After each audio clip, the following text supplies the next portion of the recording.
want to speak to your hearts real quick. I want to talk to you just a second about worship and what it means to be in the presence of God. I want to tell you two different things that I've experienced. The first one is a video that I seen about a year ago. And this video is of this guy, this worship artist, that was just getting ready to come out with a single, a worship song that he wrote. And he was in a park, and he was in the open. The camera guys were all around him getting ready to shoot this video for him. And he started singing his song. They were rolling the cameras. And the words the guy was singing, "You're the God of second chances." And as he was singing the song, out of nowhere, this homeless man comes walking up to him while the cameras are still rolling. Puts the hood down from his coat, takes his sock cap off, his bag of whatever he had, set it down, got down on his knees, and began to lift his hands in worship. And that might sound pretty cool to start off with, but even the cooler thing was, God was putting lyrics in his heart. He was a black man with dreads, Jamaican accent, so he started singing reggae to go with this song, and it blended so beautifully. I was touched by it, but God continued to speak to my heart when I seen that. He began to remind me of all the people that come into church. They come into a church service. They come into a conference. Whatever it is, a youth service on a Wednesday night. They come in here and they're dealing with something that day.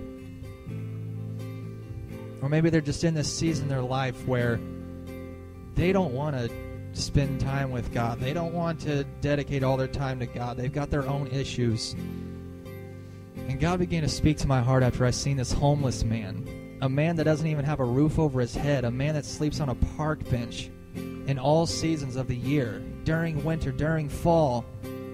Freezing his butt off. Doing whatever he can. Scrounging through dumpsters just to get food in his stomach. But while he's going through all of that, he's still dedicating his heart to God. You think you have it rough?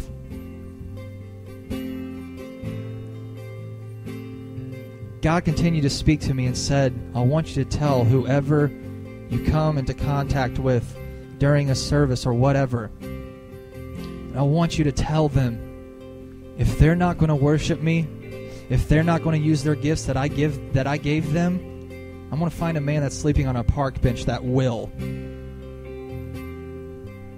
I'm going to find a girl that was just raped but still has a heart for me and that still wants to be used. I'll use her. See, other than that, all of us have some kind of gift. And yet we don't use it. We keep making up excuses not to do it. Not to get up in front of people or whatever. Not to share the gospel with somebody. We keep making up these excuses. And God's saying, if you don't, I'll find somebody that's going through a lot worse than you are that will do it, that is willing to do it. Another thing. One morning, I woke up on a Sunday morning, and for some reason I just had this attitude like I hated the world.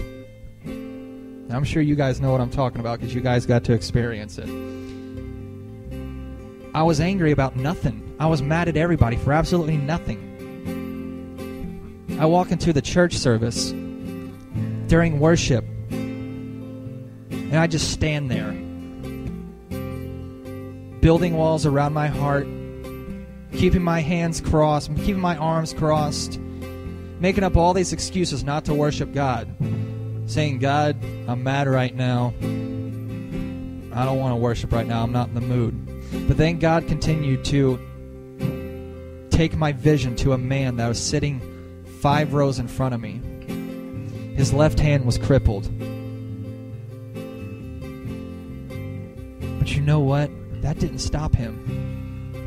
He stretched that arm as far as he could. He stretched that hand as far as he could. And he gave God his all.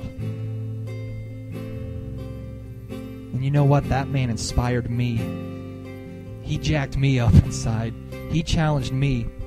God continued to speak to my heart and said, you're going to make up excuses? Look at this man. He's got a lot worse than you do, but he's living with that. He's using that as a testimony. And he's using that to inspire other people that keep making up the same excuses that you do. And I couldn't help but to cry. Because here I am. I think I've got it bad sometimes, or I'm in a bad mood and I don't want to worship God. God's using all these other kinds of people that you would least expect to inspire you. So before we sing these next 2 songs, I want to challenge every single one of you that's sitting in this place right now. What are those excuses that you're making? What's the excuses that you're making not to lift your hands in worship? Lifting your hands in worship means, God, I surrender. It's a sign saying, God, I can't do life on my own. I need you. Because when you're arguing with somebody or whatever, and you say, I give up, what's the one thing you do? You throw your hands up in the air. I give up. You win. That's what God's wanting you to do. He's wanting you to give up. He's wanting you to surrender so He can speak to your heart. So during these next 2 songs, throw the excuses away. Put all that behind you. Leave that at the door. If you open up your heart to God, if you open up your heart to the Holy Spirit, watch and see what happens. Watch and see what happens. See, this is why this worked out nicely for us to do this little calm, collective, low-key worship set. Because I wanted to challenge whoever was here. Because a lot of people today, they think of worship as this big, loud, booming, rocking worship set. And that's what worship is. It's not what worship is. It's fun. That's not what worship is. Worship's not all about music and singing. Worship's about living your life. Your life is worship. Living your life is worship to God. We're going to go a little bit deeper into that this evening in the second session.